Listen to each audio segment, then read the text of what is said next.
Hey everybody, what's up? Welcome to this YouTube Live. Thanks for being here. Say something in the chat. So I'm gonna just say hey to you guys. Make sure that you can see me, make sure you can hear me. Type to me in chat and let me know that you're here. Tell me where you're from. Tell me, we should do an icebreaker too. Okay, so tell me where you're from and then tell me a poker question you have and what you play mainly, like what games and stakes you play. So that could be an intro for everybody here as an icebreaker. What's up, Danny? Hey, Dave. Hey, you guys. Worked hard to get this set up with my team and my tech, so I want to thank everybody on the team that really helped put this together to have me be here. And I hope that this works. So hey, Reggie, Matthew, Juan, Cameron, Eddie, Eric, I know a lot of you guys. You guys message me quite often, so you guys are amazing. Thanks for being here and your support. I'll do my best to keep an eye on chat, but I imagine we're going to have a few people. So if you have questions, ping them in there, and I'll do my best to answer them when we have downtime or free time. A little bit of the agenda today. I got some really cool stuff in store. We're going to do a little bit of talk about what's going on and what I've been up to recently the last 5 weeks, and then move to like a segue transition between, you know, what's been going on and then what I see happening for the poker world and how I see some of the changes and potential effects of COVID on the poker world. Sorry, my battery's dying. And then I have a special guest coming in today, someone I've worked with one-on-one. His name's James. You might have seen him in in my YouTube video, How to Crush 2-5 No Limit. If you saw that YouTube video, you would have seen him.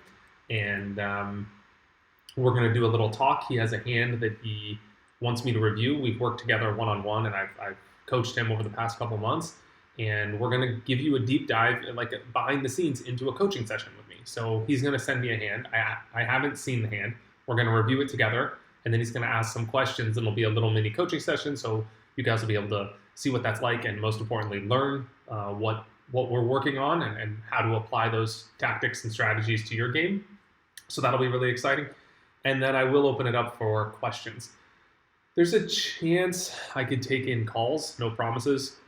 We didn't super prepare for that, but I've done that in the past, and that was really fun. It worked really well. So there's a chance I could take some calls. Otherwise, you could drop questions in chat, and I will answer them. So that's a little bit of the agenda today. I do have some cool things for you guys. If you look at the right side of the YouTube, you'll see there's an intro to hand reading, which is a free download you can get at the link in the description below. It's available at consciouspoker.com as well. And that's basically my hand reading system. And it's a system that I use, that I've used for years. I teach to clients, I use to this day. And it's the process of how to put your opponents on a hand, figure out what they're holding. And it's a step-by-step system you can use. There's a 7-page PDF, some awesome content in there. It's totally free. So that's the first and foremost. The second thing you'll see on the right is our membership. That's some of our premier content at Conscious Poker. It includes a Facebook group that I moderate along with a coach and a group of engaged members that we talk daily poker strategy. There's weekly content. There's courses on various subjects. It's a linear model to take you from where you are to where you want to go. And it's meant to be learned step by step in a linear fashion to learn poker, and that's available at the link in the description below. And then finally, we're doing something unique today. We have a course called Pre-Flop Mastery, which I just revamped, and normally it's basically 33% off for only the duration of this YouTube live. So for being here today, there's free content, there's our premier content, and then there's 33% off of Pre-Flop Mastery, which is only going to be available for this call, for this YouTube live, for the next hour. So that's all available at the link in the description. Check some of that out. All right, Joe, Eddie, Matthew, Chris, Carl, Howard, thanks for being here. Thomas, Julian, what's up? Hope everybody's well. So as you guys have probably seen, if you follow me on Twitter, you've seen for sure. But depending on, well, Instagram, Twitter, pretty much everywhere. I've been putting out a lot of content on what's been going on lately. And I'm here in Italy. I've been, so it's February 21st was the first, okay. So the first case came to Italy February 21st in a town called Codogno, which is 25 miles from me. So case number one, okay, in Italy was 25 miles from my house. And it turns out, tragically, that our town, our hospital, became the epicenter for the outbreak. So we when you see, like, you might have seen that picture. Let me see if I can pull it up. This picture, I might be wasting a few seconds here, but I want to show you this picture. It's actually it went viral on the internet. You might have seen the picture of the Italian hospital where the nurse is like bending down like this, and then the other guy's coming over to consolidate him. That's from the hospital near my house. So we did get hit with this tsunami here in Italy, and I've been raising a lot of awareness about what potentially could be coming for the U.S. because it is a little bit surreal. It is a little bit like living in the future, because not everything obviously, but many of the things that have transpired here have also then transpired in the U.S. It's just doing it on a time delay. So it's a little bit like deja vu. I feel like a little bit like that scene in The Matrix where you see the black cat and then you look back and you see the black cat again and you're like, oh, I've already seen that cat. And it's kind of like that. And that allowed me to put out a lot of content, raise a lot of awareness, and help a lot of people prepare for what is likely to come. And a lot of the ideas I put out, if you looked on the Conscious Poker YouTube, you would have seen the at the time controversial piece of content called 3 Ways Coronavirus is going to Disrupt Poker. I started writing that in February. It takes me a while to get all my thoughts on paper, publish the content, do the whole thing, and get the video done and released. So by the time it released, it was early March. I had to redo the piece twice because the data changed so much between when I was writing it and when I was releasing it. But at the time, I called for 3 ways that COVID was going to disrupt poker, which was a demand shock, people not wanting to be out in a casino because they're going to be not wanting to play and be kind of scared that there's this virus around. The second being market pullbacks, meaning like volatility in the stock market and the equities markets, causing people to have less liquidity and be more risk adverse, meaning not want to gamble as much. And the third was, I said, casinos might just close. And all 3 points were kind of crazy at the time. Like it was sort of crazy. Like, I mean, now it seems obvious, but it's like at the time it was like the idea of casinos closing was like pretty ridiculous. And in fact, if you watch the video, you'll see that my approach in some of that content, and all those things happened in less than a month. And so this thing moves very fast. And the reason, which if you saw that video or some of the other content I've been putting out, is because of the rate, because of the exponential growth. So most people think in linear terms. Think like, if you take 30 steps, like 1, 2, 3, 4, 5, 6, you arrive at 30. But exponentials work in a different way. They're doubling. And if you look at the rate of COVID, it doubles every 3 days. So 30 steps exponentially is 1 billion. So 1, 2, 4, 8, 16, 32, 64, 128, 256, 512, 1024, you'll eventually get to 1 billion. So the reason why I think that people, in the beginning didn't see this or didn't take it as seriously is because when you see those small numbers, like 100 cases, you think, 100's no big deal. It'll be 200, then it'll be 300, it'll be 400. No, it'll be 100, then it'll be 200, then it'll be 1,000, then it'll be 2,000, and then now you're seeing the elbow, what's called the elbow of the curve, and things break out, and that's when you hit the point of no return. So that allowed me to kind of see things, see ahead, because we had that happen here, and I saw how quickly things change.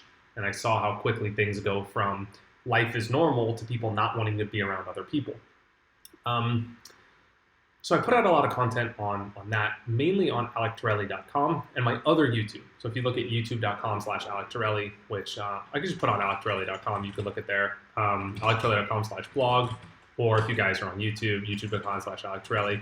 There's a new piece of content I put out called 7 things I've learned in Italy that I think are going to happen in the US. And that's my newest piece, which is probably equally controversial to the other pieces I put out about poker rooms closing and people thought I was crazy. They still think I'm crazy now for these pieces, and maybe I am. I'm probably, I've been wrong about many things in my life, so don't take what I say for as the word, but definitely be critical and do your own research. But I think my main point in all this is that it's just good to be prepared, and I think if looking at the content I put out around poker, it was to help people be prepared. It wasn't to raise panic. It wasn't to raise fear. It was to raise preparedness and awareness. And in my video, 3 ways poker is going to disrupt, 3 ways Corona is going to disrupt poker, I was saying I think people should be prepared for a year. And that was like probably the most extreme thing I said. And I think it's still, people think that's still a little bit extreme, a little bit crazy. But now I'm actually, in my newest piece, I kind of doubled down on that and I said we should plan for 18 months. And I might be wrong, okay? So I'm not an epidemiologist, I'm not a virologist, I'm not a mathematician, although I like math. But but my point in this whole thing is that we need to be prepared for the worst case scenario.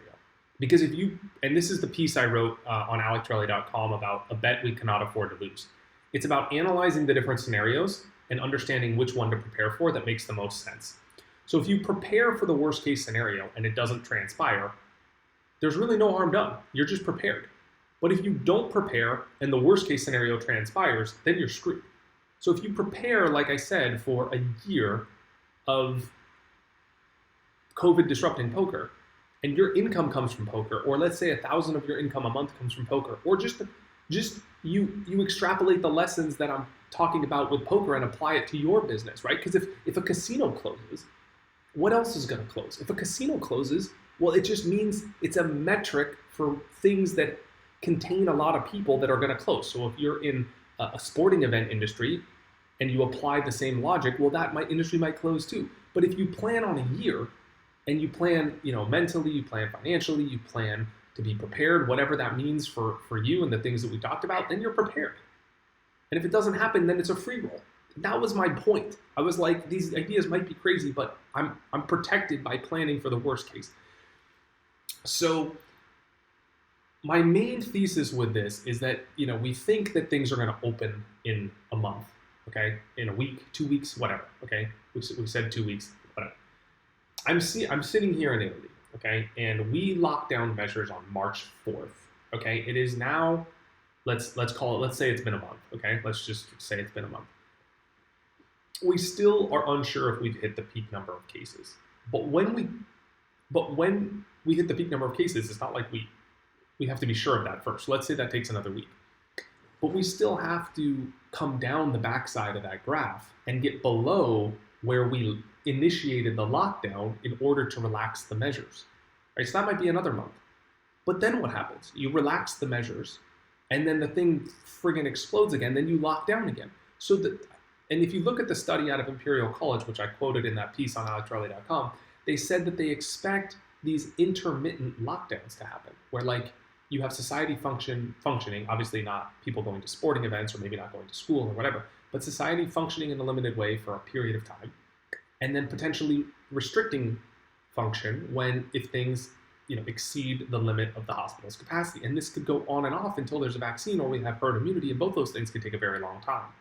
So I think it's just prudent to be planned for a long time. It's prudent to plan financially, it's prudent to plan with poker, it's prudent to plan if poker is your income, it's prudent to plan regardless. So that's kind of what I've been doing. That's what I've been encouraging my readers and clients to be doing. And it's going to change a lot of things. I think people are still, if I had to bet, I would say people are still quite underestimating what the impacts are and the duration of this thing and just how serious it gets. I see even people in other parts of the US. First of all, we don't even know the full ramifications of what's going to happen in New York, which is the epicenter right now. But I see people even in other parts of the US not assuming that what's going to happen in New York is going to happen where they are. And we don't even know what's going to happen in New York. So I feel like the collective psychology is still a little bit underestimating this in society. And that might be represented in the markets, that might be represented in just people's behavior and preparedness. And so I just kind of want to further raise awareness about that. And I think the best thing you could do is just plan for your worst case scenario. and then you're on a free roll. So, okay, I want to transition a little bit into poker, and some of the things I'm seeing from my clients. I'm working with quite a few clients at this time because people have time, people are free, people are playing online, and I'm seeing. Well, I'll bring on James in a little bit, and he's going to talk to you about what he's seeing. He's actually playing in some of the games that a lot of you guys are playing in online, and so he's going to be a good proxy for what he's seeing and some of the strategies we're going to get into. But I had a group call in the membership. We do a monthly group coaching call every month, and I had a group coaching call Sunday. And so I talked with a lot of the members, and I shared my 2 cents on this based on what my clients are saying. Because when I work with them, they send me hands, and I get to see the adjustments they're making. And so one of the things that I wanted to talk to you about that I'm seeing is my thesis for why this is going to play out. And so I'm a macro guy. I like to think about the big picture, and then how what's happening is likely to influence other things. And I think that's something I enjoy, and I think I'm applying that towards poker. So the idea is this: we're on lockdown, okay? I'm betting that we're going to see more people on lockdown. We're going to see this, and this is not what I want to happen, but it's just what I think is going to happen. So I'm therefore preparing for what I think is going to happen. So I just want to be clear. I'm not rooting for any of this to happen. I hope I'm wrong, and in fact, I've been tweeting about this. I hope I'm wrong about pretty much everything. But if we expect more outbreaks in the US or worldwide and lockdown measures to continue and potentially be more strict in places in the US, we're going to see more people on lockdown. So what does that mean? People are going to be not working. People are going to have more time. People are going to be at home more. And they're going to be looking to replace their stimulating activities with other ones. So a lot of people, I feel like, are going to come towards poker. And they're going to come towards online poker because they're going to be like, oh, I've always wanted to play, but I didn't have time. Or I've always wanted to learn poker, but I never got around to it. Or, I was playing 5 hours of online poker a week on Saturdays, but now I'm going to play, 2 hours a day, when I have all this extra time. So what does that mean? So, and who is coming online? Okay. So the people that are coming online are not the professionals, right? The professionals were already online because they prioritized poker in their life. So they made space for poker because they were professionals. They had incentive, they were winning money, etc. The people that are now going to make space for poker are the people that didn't make space for poker before, which means by nature, their skill level is going to be less than other people because they were people that weren't prioritizing poker. They were clearly not the professionals. So this was my thesis, and I'm seeing this play out on a micro level based on the feedback that my clients are giving me about the hands they're sending me. So I had a coaching call with one of my clients a couple days ago, and he sent me this hand where he was asking about the new strategy. So people were limping in all the time, and he was raising and people were calling. And so he kept raising bigger and bigger, and people were calling these 6, 7, and 8x opens. So they would limp in for whatever, $1, he'd make it $7, and they would still call. And they were calling with atrocious hands like Jack 8 offsuit and doing things that you're not seeing normally in the streets today. And it's because the dynamic of the game has changed, because the player pool has changed. So therefore, the strategy needs to change. And that's what I kind of want to talk to you about today as we segue into the strategy side of things. I am open to taking questions, so drop them in here in the chat if you guys have questions on my situation here in Italy, what daily life is like. I'm definitely happy to answer that. I've been posting a lot on Instagram and about stuff like that and whatever, but I'm definitely happy to answer that. So I don't want to leave that subject behind, but while you're asking your questions, I'm going to transition into the poker strategy. So so he's seeing all the way the games are changing. And so when you're playing against these worse players, you need to adopt a different strategy. And that strategy, frankly, has to be a little bit more fundamental based. It means you have to play the solid hands. You have to play a solid winning strategy. You don't have as many tools at your disposal because you're playing against worse players. And the analogy I made it the other day when I was going over this in the membership was that imagine you're playing against, imagine you're playing basketball, okay? And imagine you're playing against a great basketball player.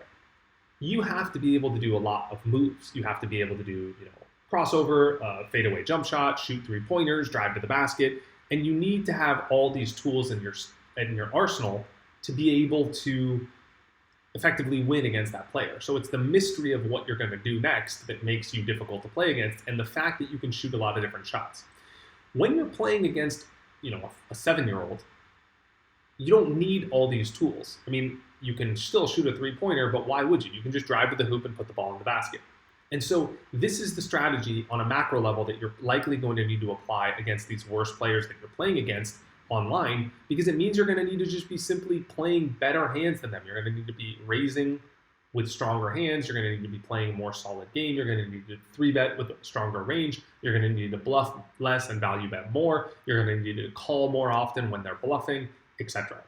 Okay, so that's like the macro strategy that I'm seeing that people need to adopt when playing online poker, and it's because of this macro thesis that all these amateur players are coming online, changing the way the game is playing. Therefore, the exploitative adjustment is to play this way. So I'm going to call on James. Sending him a message now. Who is here? James, you there, my man? Yeah, I can hear you. Can everybody hear James? Type in the chat if you can hear James.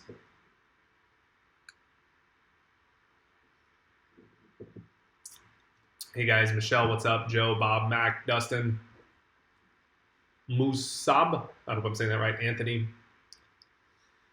Hey guys, thanks for being here. So James. Yep. Wait, I don't see you. Okay, there we go. Yeah, so James is on Zoom right now, and you guys might have seen James if you've seen the video. They say they can barely hear you. Okay, so you can't hear super well. Let me see if I can turn the volume up a little bit. Just a second. Can you hear now? Hold on, they say can't hear James. Let me bring the speakers close to the mic here. Now I can. Yeah, now they can. So I moved the speakers close to the mic. Okay, so you guys might have seen James in this video. I'm going to type the name in here. How to crush 2-5 no limit. Hey Sam, what's up? So yeah, he was the subject of that video. That was the hand he sent me, and I made that video based on our time working together as well. So yeah, we've been working together for a couple months, and we have a special hand here for you today. And so one of the things that I do with clients that they really enjoy is they send me their hands, okay? And sometimes they'll do this in like an email. They'll let's say they play online for like an hour. They'll cut together 5 of their most interesting hands, and they'll put them all in one video file, and then I will review that video file in real time. So I'll open up a recording program, and I'll record my face, and I'll record my audio, and I'll watch their hands, and I will give them my thoughts in real time. And so that's what I'm going to do here with you guys today. So James sent me this hand. I haven't seen it, and we're going to discuss it together. So I'm going to basically bring you guys into the lab of what I do sometimes with clients, and we're going to see how it works. So can everyone see the hand now? This is the hand. James sent it to my team. We put it into the replayer. I know James has 6-5 of hearts because I clicked play to make sure it works. That's all I know. Can everyone see this hand? James, you there? Yeah, I'm still there. Okay, can everyone see the hand and hear James? Let's just make sure that we're on the same page before we go. Yes. Okay, great. Awesome. All right, James. Okay, so we are going to go through this hand like we would together. And let's see. So James, you walk me through it. You tell me a little bit about the context, and I'm going to pause before the action gets on us pre-flop. So go ahead, James. Yeah, give me just 1 second because I'm not seeing the OBS from my side, so I just want to pull up the hand here. 1 second. Okay, so you pull up the hand and then you walk me through it. All right, I will be right there.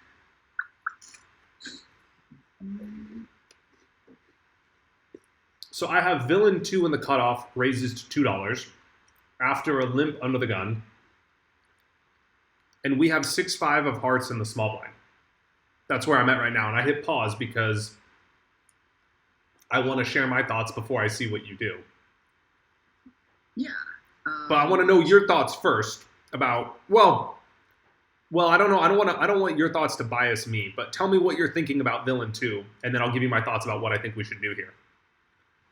Okay, so I'm just getting the hand in front of me, but I believe so. There was a razor, like an early razor, and then we said the button called, right? And I'm small blind. No, the button folded. There's an early limper under the gun. You're in the cutoff. You make it $2, and the small blind. You're in the small blind. Sorry, and the cutoff makes it $2. So he 4x opens after a limp. Oh, okay. Yeah, so I think my thought here, 5-6 suited is a hand that could have good implied odds. I think in the small blind, the general rule is, or like the general thing I will tend to do is either 3-bet or fold, just because you're out of position. You don't have as good odds to call as you would in the big blind. But I decide here to call because I figure that the limper is very likely going to call. We're going to have 3 people in the pot, and I can play somewhat of a speculative hand and see if I hit something big. Okay, so I would, yeah, so in this spot, I see what you're saying in your logic. I just wouldn't want to play out of position here in this spot for a 4x open. I would maybe call from the big blind because, least of all, it's less likely to get 3-bet, but also you're just getting better odds. And it's more likely you see the flop. But I think in the small blind here, it's close, but I'd probably fold. I would like to call with maybe a hand like a 9-10 of hearts. And typically in spots like these, if I'm gonna be playing, I'm gonna be 3-betting or folding, with the exception of hands that play very, very well in multi-way pots. So like a hand like sevens is like, okay, you don't want to 3-bet that hand because you don't want to be building a pot out of position with sevens when you could just call and play in a 4-way pot. That's a great hand. 6-5 is definitely a little speculative. It's like, it's a little on the loose side, and I think, maybe on the button you can argue for it because you're in position, but I think out of position here, I'm gonna let this one go. Yeah, I think that makes sense. I think sometimes when I play a long time online, it's just you play so many hands and you just you start clicking buttons at some point, and you get a little looser. I agree, and I wonder, you guys in the chat, let me know. Do you guys get looser?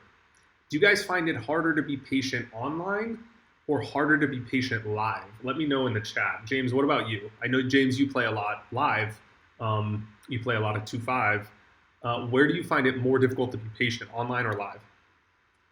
I find it much harder to be patient online, which is, it's somewhat counterintuitive because, you get so many more hands online, so you get so many more good hands as well. But I find live, it's kind of very easy for me to like step back, look at my hand, and make the right decision in real time. And you have people to talk to, you can engage with them when you're not playing, so there's other things to do. Yeah. I think online, I'll usually play like 4 tables at once, and I think it's just like, it's so easy to just get sucked into the whole thing and lose focus. Yeah. I find it harder to have that discipline online. Yeah, I do too, and I also think the connection to money is so much more distance online, so it doesn't feel real. And Yes. so when you're live, and sometimes live you're sitting with stacks of cash in front of you, or you're sitting with whatever, the chips, they feel real because it's like something physical. You could connect to it, and so it just feels more real. And I think that subconsciously leads to people playing tighter, and also the fact that the game pace is slower. And so because the game pace is slower, people think more. And when you think more, you kind of have time to like not be emotional about your decisions. And you just kind of like, okay, I'm going to sit back and fold here. Whereas online, you're in this high energy state where your heart's beating, the dopamine, and you're just fucking clicking buttons, So I don't blame you for calling, but I'd like to see a fold. So we call. Obviously, we wouldn't be here if we folded. I'm sure you wouldn't send me a hand that you just mucked 6-5 pre-flop. Exactly. We call, the big blind calls, and let me pause this here. We go on the flop. So here I'm assuming we just check. This is like pretty standard check with our whole range here, especially on this king high board. Doesn't really favor our range. It's I think, a pretty standard spot to check. Yeah, I would check back my whole range here just because I'm out of position. Yep. Okay. And So there's two other players in there, so yep. So we check. He bets now 50 cents, which is super small, like a friggin' crazy small bet, like a tenth of the pot. it's crazy. Okay. And does villain 2 call? I believe villain 2 calls. Okay. Yeah. So what are you thinking here? So I think when I face really small bets like this, it depends on the scenario. I would say that oftentimes in some spots I'll just treat it like a check and I'll just call, and here I'm like, okay, this gives me great odds to chase my draw. It's basically like he checked. I think in certain other spots where like the board, is very connected, or there's like a flush draw and someone does a bet like that and there's a call, what it tells me is that neither of them has that strong of a hand. Otherwise, they would have protected their hand more aggressively. So I might go for like a big bluff raise or something to knock them out of the pot. Right. I think in this spot though, like if the person who called, he could very easily be on some sort of draw and could call if I raise. So I'm just gonna call. I'm gonna see if I can hit my flush and just go from there. Well, the good news is you can't make a mistake by calling. Like, it's just impossible to make a mistake calling 50 cents into 750, right? Yes. So what I'd like to stress here to the viewers is when you're in a situation like this, leaving aside the guy bets 11th of the pot, because that usually rarely happens. But when you're in a situation where you have two options, right? You can't fold, that's obvious. You can call or raise. If you cannot properly evaluate whether or not raising is a higher EV play than calling, then you should always just call, because you have a guaranteed profit.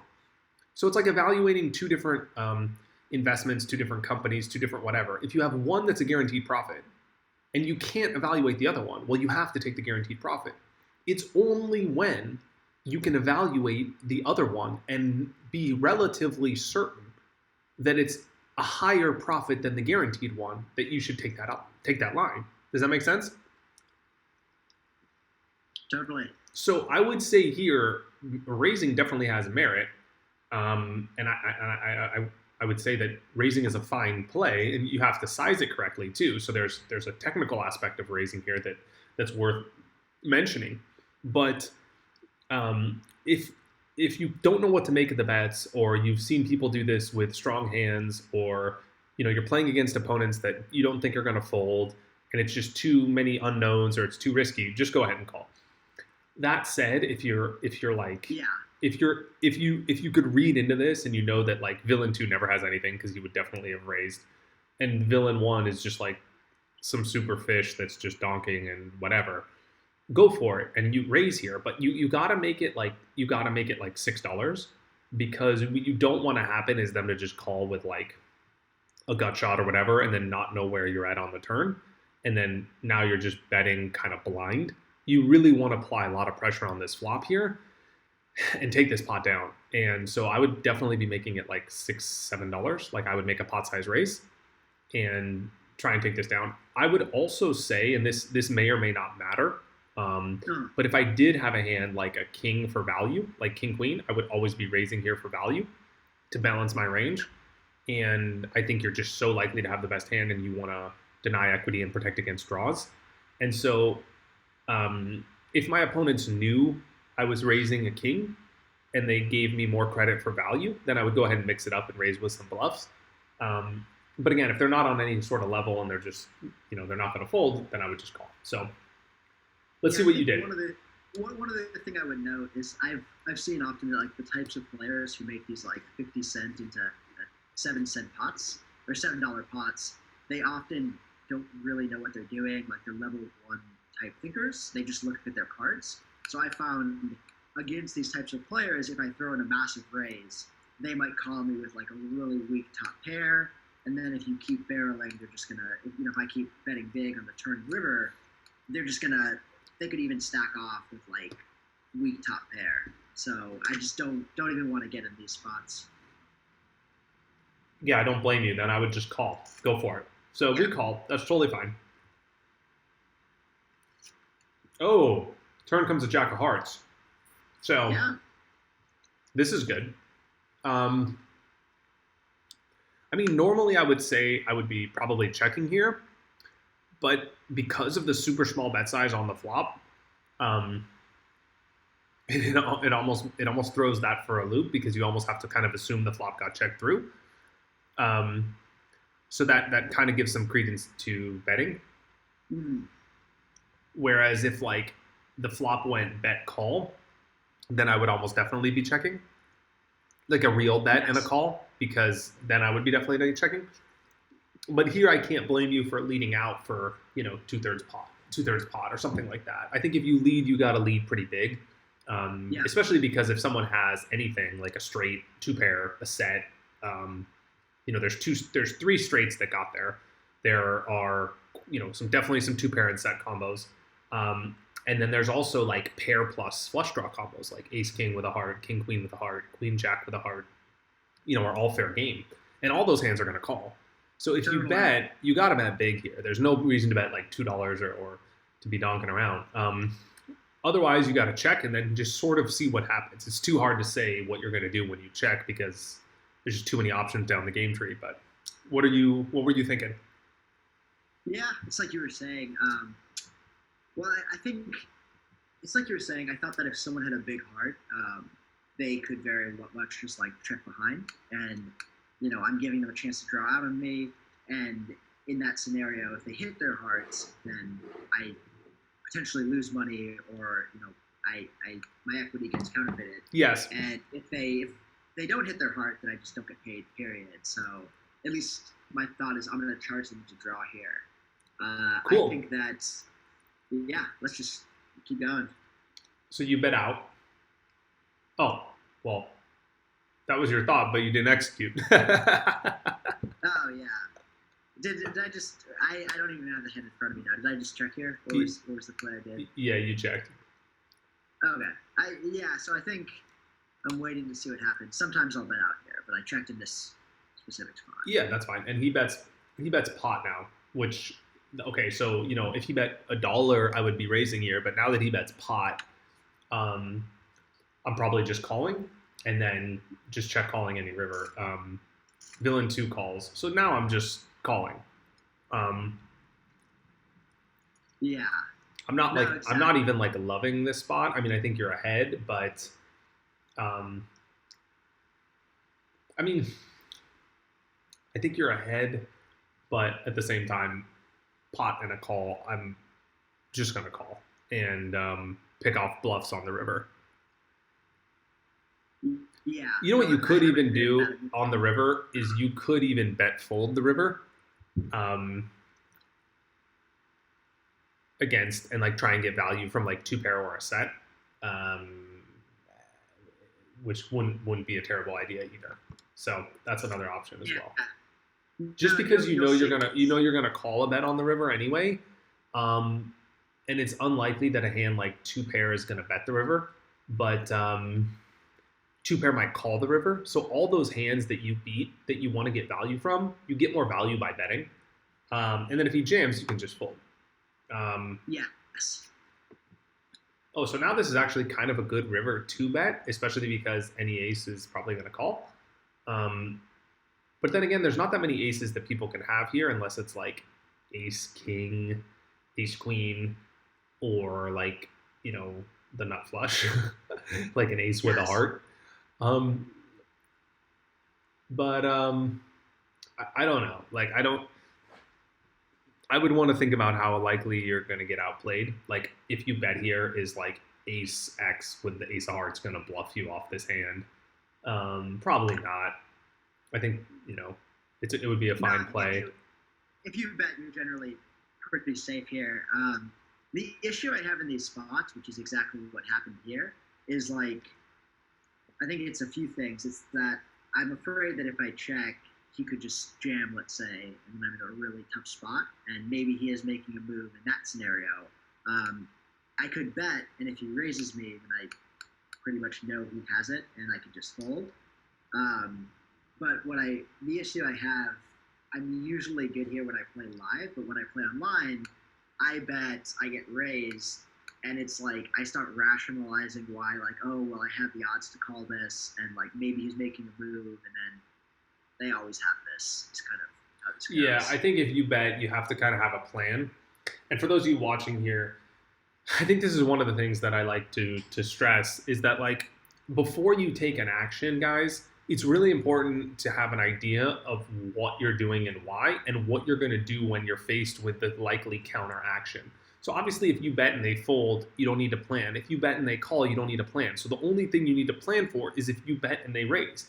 But to make a bet without planning for the only scenario, which could put you in a tough spot, is just a disaster. So you need to bet and have a plan on what you're going to do if you get raised. So like I would bet and say, okay, I'm going to bet and then fold to a raise. You can always change your mind. You can change your mind if, you know, something happens, you get a read or you're playing against a certain player or whatever. But it's smart to just have a plan because if all else fails, you can stick to that and you're less likely to make a mistake when you're thinking from a place of rationality when you make a decision without facing the emotional pressure from having to make a decision right away. When you bet with no pressure on you, before you even bet, you can say, I'm going to bet and fold to a raise. When you're faced with that all-in raise and the pressure's on you, everybody's staring at you, someone calls the clock, you're less likely to make a great decision under pressure because now you have to perform and you feel that pressure and it's harder to make a decision. So it's much better to just plan ahead and go about it that way. So let's see what happens here. We bet. Oh, I actually don't mind that play. Okay, Yeah. so now facing a raise, I would probably call this min raise just because it's a min raise. Mhm. But now that the other guy called, I mean, villain 2 could have an ace and just be like total donk. Yeah. But you would basically be relying on both of them having an ace. And that's the thing with multiple people calling, that changes the dynamics of the situation. Yeah, and I know you're getting in a great price here. So one thing I always stress, and one of the courses that's available in the membership is to help people evaluate how to make decisions weighing their odds against the chance they have of having the best hand.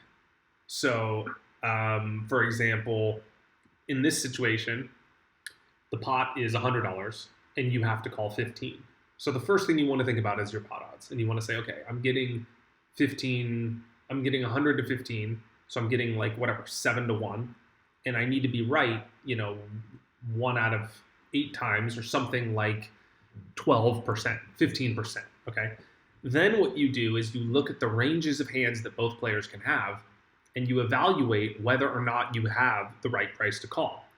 And James, we've talked about doing that before, where you look at these ranges on Poker Cruncher or an equity calculator, or you go in the lab and you look at these ranges and you say, what is my equity here? What are my chances of actually having the best hand? And then you weigh that against your pot odds. And if your chance of having the best hand supersedes your pot odds, you call. If not, you fold. Yeah. And that's all available in a course in the membership, which you can get available for a free trial at the link below. So without doing that, without actually like taking the time to actually, now I'm kind of moderating without taking the time to actually think through that, both of the ranges of both of these players, and without going into the lab, I'm just sort of talking and thinking out loud. My intuition says fold, but there is a way to prove whether this is a call or a fold, and you do that in the lab. But I would say I think I would probably let this one go. Yeah, no, I think you're right, because I think that just from, it's so easy to rationalize the odds and say I only need to be right just a small percent of the time here. But I think I've just observed when the flush comes in and, he bets that huge in the turn and then raises you on the river, it's like realistically he's always got some sort of better flush here. Yeah, and it's never a bluff. It's never a worse hand for value. Just because if he bet big on the turn, he would have to be bluffing. And then for him to raise the river, he'd have to be bluffing with an ace. If you beat some of his value, but how could he be bluffing the turn with an ace and then raising? Like, it would only be like ace queen, you know. No, exactly. And then when the And the other thing guy with calls, what does the other guy have? Like, what is the other guy calling with? If the first guy has ace queen, what does the other guy have? He's got to yeah, have no, 8 9 of exactly. hearts, or queen 10 of hearts, or queen 9 of hearts, or 10 7 10 8 of hearts, or 8 9 of hearts. Whatever. Yeah, I think too. An important thing about this bet fold line on the river, or like this way of approaching it, is that I think I bet big enough on the river. I bet about 1/2 pot. Yeah. Where if I get raised, I know that he's got something really really good if he's doing this. If I bet maybe 1/5 pot or 1/4 pot and he raises me, he might try to make that move with the ace of hearts potentially, but I think I did bet big enough where if he raises me, he means business. Yeah. Yeah. So for sure. So Alex makes a good point. He says you're both analyzing this from a GTO game theory perspective. That's what that means. Basically, analyzing this like a computer would. He says what you should do is completely dependent on the tendencies of the two players, and I totally agree. And if we were playing live poker, that's what I would do. And even if I'm playing online poker, one of the things I always do is I right click and I take notes on the players, and I'm really observant of what my opponents are doing at showdown, so that I understand how they're playing, and then I can make adjustments to them. But a lot of times when you're playing online, you don't have necessarily the reads of these players. So when you don't have those reads, you have to just go based on GTO. Well, yeah, I would add too. Like I think Alex makes a good point. Like the one who raised 50 cents initially, who bet 50 cents in the flop. Just from what I've seen from this type of player pool, like players who make that kind of move, I'm just like he could have anything. Like he could just be calling the river with trash. I would be skeptical on that. Yeah. But I'd say from these stakes, I've observed a lot of my hands after the fact using I have a tracker to track all my online hands, and I've just seen in these kinds of spots when players bet that big in the turn and raise the river kind of on these sorts of boards. Oh my gosh! It's like 29 out of 30 times. It's like they're gonna have a really good hand. So I'd say like compared to the average player, they've got it. Wow. So yeah. We're just getting to the results here. It's obviously clear now to the viewers. I know they might have been skeptical here, but it's clear to the viewers. I haven't seen this hand because I'm giving James advice on what to do, thinking that these guys are on a certain level, and they clearly aren't. Villain 2 is made a very speculative play, calling with nines, which is just unbelievable. And Villain 1 min raising with no heart blocker is just completely unbelievable. So to be fair, Alex nailed it on the head here. When you're playing against these types of players, you have to go on their tendencies. If I knew this about my opponents, of course I would never fold. I would happily slam dunk, put the chips in, and call. When I analyze these hands, I'm analyzing it, and I'm not trying to back myself out of defend myself here. I clearly was wrong in this situation. But when I analyze these hands, I'm analyzing it thinking that the players are on a level where they understand the things that we're talking about here. Anytime you're playing against the players that, for example, in the beginning of this call, James, I was talking about how the landscape of online poker was changing and how you're going to be playing against these loose kind of crazy players. And against these loose crazy players, you can't be folding these types of hands here against them.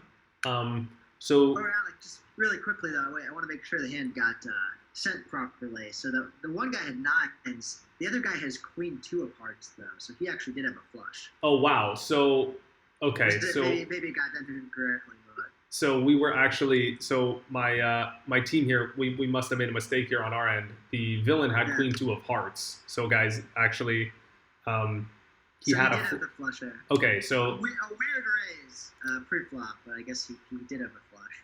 Okay, so this is okay. So I ended up being right, but again, the results aren't really what's important.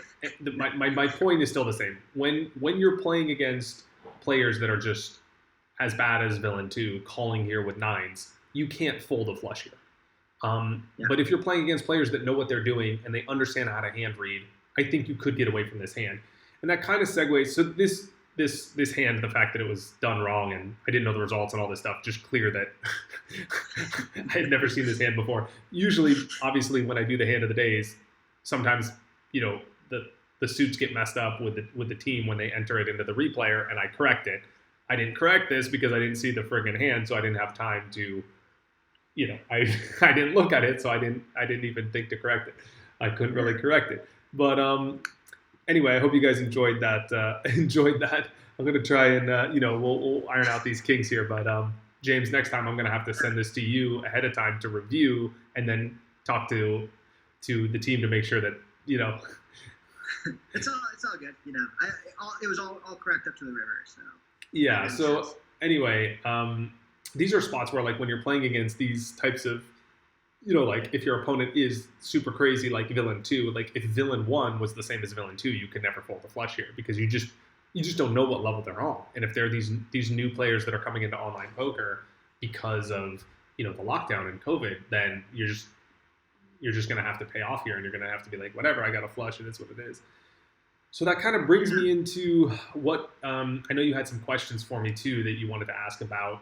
I know you played a session just over the weekend where you were running into some unique situations, perhaps because of this influx of players, and you noticed some changes in the games.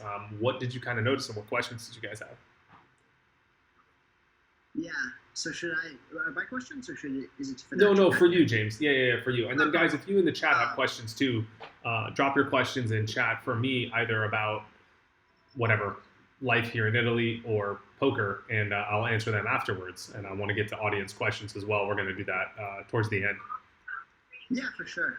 So, Alec, the first question, I noticed that players are limping behind with stronger hands. Like someone might be the first to limp to the pot, and people are limping with hands like King Jack offsuit or Ace 8 suited, and then I'll raise them maybe from the small blind. I'll put in a very large raise with a pretty strong hand, maybe like a King 10 suited or an Ace 5 suited, and I'm running into these big hands that I wouldn't have expected. How do you think I should change my raising strategy when the limpers have stronger hands? Yeah, so I think the strategy there is to always keep in mind, in like the big picture, that your goal is to just play stronger hands than your opponents. So if they're limping in with really, really weak hands, like you saw here in this hand example we did, you see here where the guy's limping in with Queen Deuce. If he's limping with Queen Deuce, you can open your raising range to include a lot of strong hands, but hands that are just crushing his limping range that's as wide as Queen Deuce. If his limping range now has suddenly become more narrow and includes more strong hands like Ace 5 suited, Pocket 5s, King 10 suited, now you can still raise to exploit those hands, but you have to do it with stronger hands than his range. So the range of hands that you can raise with is now narrower. You can only raise with hands like King Jack, Ace 8 suited or better, Pocket 8s or better, King Queen offsuit, Ace 10 offsuit, those types of hands. So the hands that you can raise with are few and far between. So you always want to take whatever your opponent's playing are these types of hands, and you want to raise with these types of hands. So it's just, less hands than your opponent's playing, you want to play. And that delta between the hands you're playing, hands your opponent's playing, he's playing all these hands, and the hands you're playing are these hands, that delta means you're going to have more equity than him in every pot you play. You are going to have a better chance of winning. You are going to have stronger hands, and you're going to win more money in the long term. So the way you win money is actually pretty simple. You play stronger hands than your opponents. It guarantees you're starting each hand with a mathematical edge, and that's what you do. So that's my strategy. Sounds good. Yeah. And then I had another question here. So a question is, if it's a raised pot, and there's multiple callers in that pot, how do the number of hands I defend from the big blind change? So to give you an example, let's say the cutoff raise, I might defend my big blind with like Ace 4 offsuit. But let's say middle position raise and the cutoff calls, should I still be defending a hand like ace-4 offsuit, or should I just get out of there? Yeah, so I mean, offsuit hands play a little bit better when your head's up. Like, so if you have a hand like ace-4, you're playing your hand for value heads up, and it's going to play a little bit better in a heads up pot because it's less likely you're going to be dominated, outkicked, and your hand's just going to have it's just going to play better overall. It's more likely you hit an ace, you're going to have top pair sort of thing against one player. When you start to play against like two players or three players, two other players or three other players, those hands don't have. It's more important that your hand plays well in multi-way pots. So you have to shift your focus from hands that play well heads up, that just are hands with absolute value, versus hands that play well in multi-way pots. So for example, heads up, having like Jack-10 offsuit or Queen-Jack offsuit is fine. Like your heads up, your hand plays decently well. But having a hand like 7-8 suited is a lot better in a multi-way pot. A hand like pocket 5 is probably a lot better in a multi-way pot. Because it makes the nuts more often, it makes strong hands more often, and it makes a hand where you can put money in the pot more often. So as you start to have more people in the pot, it's more important to have hands that play well in multi-way pots, and those are generally going to be, your suited hands, your pairs, your suited aces, and you're going to avoid those like trappy offsuit types of hands like ace-4 and queen-9, king-9 offsuit. Those types of hands that just do not play well in multi-way pots. In fact, you have it's the difference between having implied odds or having reverse implied odds. And so you want to be more, the more people in the pot, the more you have to be, looking for hands that have implied odds in multi-way pots. And with those offsuit hands, what you want to do is if they're strong enough to play, you want to 3-bet them.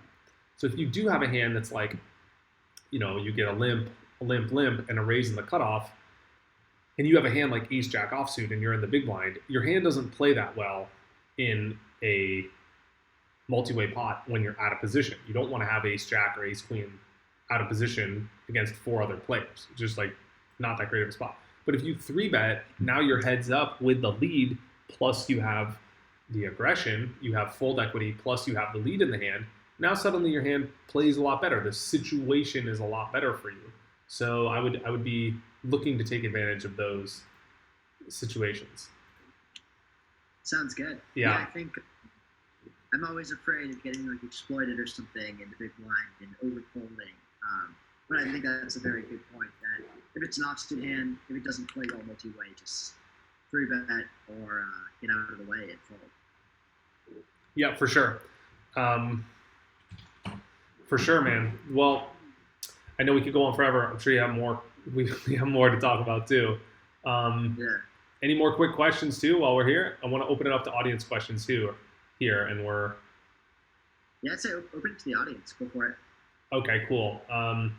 So thank you, James. This was awesome. I look forward to, continuing to work together in the future. We'll talk more during the next call. Send me some more hands, and I'll make you some more videos. We'll talk soon. Sounds good. Talk soon. All right, James. See you, buddy. Later. Okay, guys, what's up? So I'm back to you guys in chat. Dum-da-da-dum. Dum-da-da-dum. What's up, guys? All right, so now I'm going to take a look in the chat here. So let me know how you guys like that. Kind of give me your feedback on this subject here. Did that work well? Was it informative? Was it too slow? Was there too much information, not enough information? I'm kind of looking for a format here that is that's going to work. So let me know your thoughts on that. I'm definitely curious. What else? So a few things too. For those of you that are just joining, I know we got some new people here. There's a few things I have available for you guys. The first is the hand reading system, which you can see in the upper right. There's links in the description below for all these products. That walks you through exactly what my process is for how to put people on a range. We talked about it a little bit tonight, or today, this morning. Sorry, I'm in Italy, so it's 6 p.m. here. But it's basically exactly how to hand read and put people on a hand and figure out exactly what they're holding. It's totally free. It's my hand reading system. You can get it at the link below or consciouspoker.com. Highly recommend you download that. It's great content. There's also our membership there, which is a community. There's a private Facebook group moderated by myself. I'm in there every day answering questions. We have a Conscious Poker Coach, a great community of like-minded, aspiring players from all over the world that are looking for that next level. And then we have weekly content. It's a membership area, so there's a huge video library. There's courses on various subjects from bankroll management to mastering poker math to hand reading, poker fundamentals. There's a fundamentals course which is amazing. It has some really great content, all engineered to take you from a linear order from where you are to where you want to go. So that's all in there, and that's available for a free trial as well. And finally, we have only for the duration of this call, so literally only for this YouTube live, we have Pre-Flop Mastery, which is one of our flagship courses, and it's available for 33% off. You can get access to that in the link below. So that's all options for you guys to help you on your poker journey. What else? I want to take some questions from the audience. What's up, Craig, Joe, Carl, Timothy, Chris? Thanks for being here, Ed. Thank you. Thanks for the comments. And yeah, I want to do this more. I actually have a cool new format that I want to let you guys know, give you first update about, is I'm doing this new hand of the day format where I'm going to take, it's going to be a little bit similar to what you just saw now, where my clients will send me a hand that they played, and they'll send me a question, and then I'll review that hand live. So I'm literally recording my screen, and you'll see me in the corner, and you'll hear me talking, and I'm watching the hand, and I'm giving you my live, real thoughts. So this is my new hand of the day format. I tested it out in the membership. It was a hit. People loved it. And the latest video inside the membership at Conscious Poker features that. So it's one of my clients, Mac, who sent me a hand, and then I review it like in real time. I record myself while I'm watching the hand for the first time. So sometimes I say things that are wrong. Other times I look really smart, but it's amusing as well. So I hope that'll be as entertaining as it is insightful. And I intend to put out a few of those on the YouTube as well. So be sure to subscribe to this YouTube if you're not already, and turn on notifications. You will see that content. And finally, if you like this YouTube live, vote by giving it a like, give it a thumbs up. That's a really good way for me to just kind of measure. Obviously, I can see audience attendance, but it's a great way for me to measure like how well these are doing, and if it's your way of voting. So if it's worth doing again, I'll be able to evaluate different metrics as well. Finally, every Monday I put out a newsletter called Crush Mondays, and I release exclusive content, poker strategy. I have a poker tip in there every week that is only for subscribers. Giveaways, a lot more things I'm absorbing, whatever I'm doing, or featured interviews or whatever throughout the week. And that's all in Crush Mondays. So you can get that available by, you download that intro to hand reading, you'll automatically get added to my Crush Mondays newsletter. So that's also available at consciouspoker.com. It's totally free. So it's all part of the free content. So definitely recommend you do that. You can stay in touch that way as well. And then on social media, I've been very active. Again, I remember at the beginning of this call, I told you on alectorelli.com, I'm putting out a lot of content about just world events, what's going on, and my experience here in Italy. But then on Instagram at Alec Torelli and Twitter, I'm putting out daily content about like what's up, answering your guys' questions and that sort of thing. So let me take a few questions from you guys. In the future, okay, so my team's telling me they love this. They want me to do another one on Thursday. What do you guys think? Are you guys available Thursday at this time? Let me see if I schedule Thursday. I actually have a coaching call at 6, so I can maybe do this at like 7:30 in the morning, Thursday, 7:30 Pacific time. I can maybe do this if you guys are around. Let me know. Let me know in the chat if you guys want me to do that on Thursday at 7:30. Subscribe to this channel, and I'll put out notifications if I do. Let me take a few questions now. Alex had a great comment about the hand, so I'm going to answer your question, my man. He says, what are your thoughts about how the quarantine is affecting people's mental health? Well, I think it really depends on, like anything, man. I think it really depends on like the way that you sort of approach it. And like, if you feel like if you're focused on the things, okay, so first of all, I'm very sensitive and empathetic to the hardship people are going through. And I think it's a very, very tough time. And there's a lot of things that make it very, very difficult financially and those sorts of things. Obviously, fear of people's elders and grandparents and that sort of thing makes it very, very difficult. But I'm talking about specifically, I'm assuming your question means specifically how are people dealing with not going outside or being around other people, or just like having the things taken away, like their luxuries or the conveniences of life. I can say for me, like it's been five.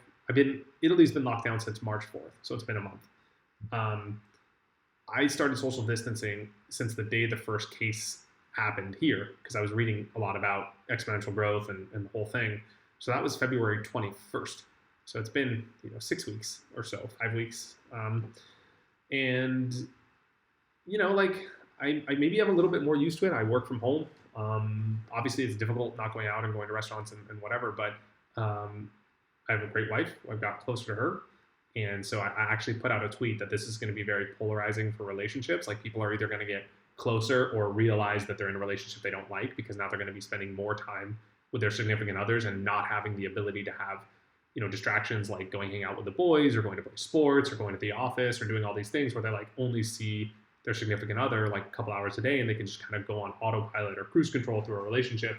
Now it's going to force people into quite polarizing situations where they're going to have maybe much needed hard conversations, but it's going to accelerate that. Whereas before, a relationship might have been able to drag out for a long time because the quantity of time people spent together was very small. Whereas now you're going to see this accelerated growth in relationship where people are going to overcome hardship together at a faster pace and then become stronger as a result of it. Or they're going to sadly go the other way and realize that they're maybe for the better, realize they're not in a relationship they should have been in.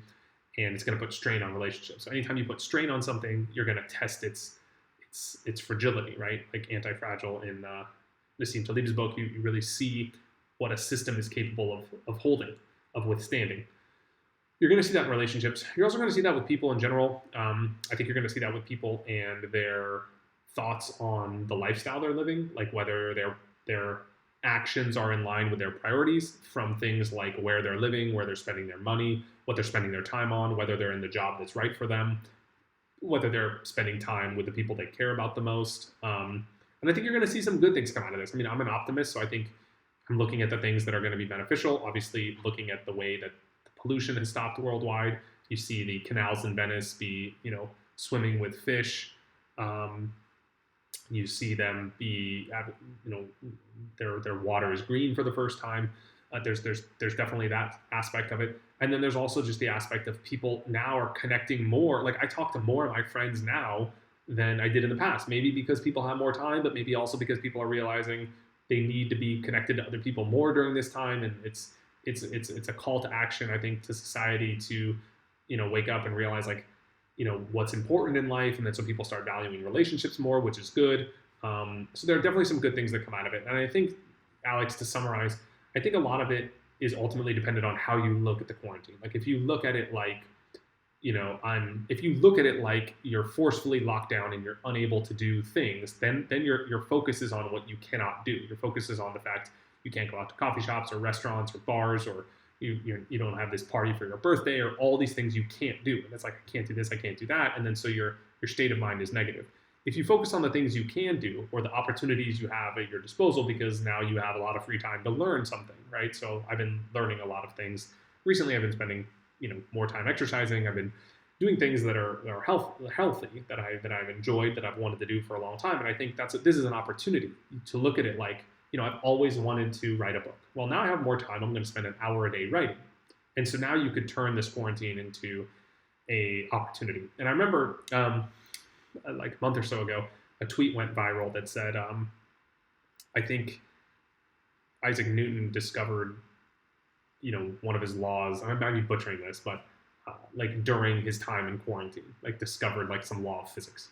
And it was like he was quarantined for a year during the plague and spent like literally a year in quarantine and made some like breakthrough discovery in science during that time. And I could be butchering who it was and the discovery, but like it was one of those things where like the equivalent of Einstein discovering relativity, but it happened during quarantine. And I think it was Sir Isaac Newton. You could look it up. But I mean, there's things that come out of this, right? And so I think when you analyze something in a vacuum, it's really hard to understand whether a situation is good or bad.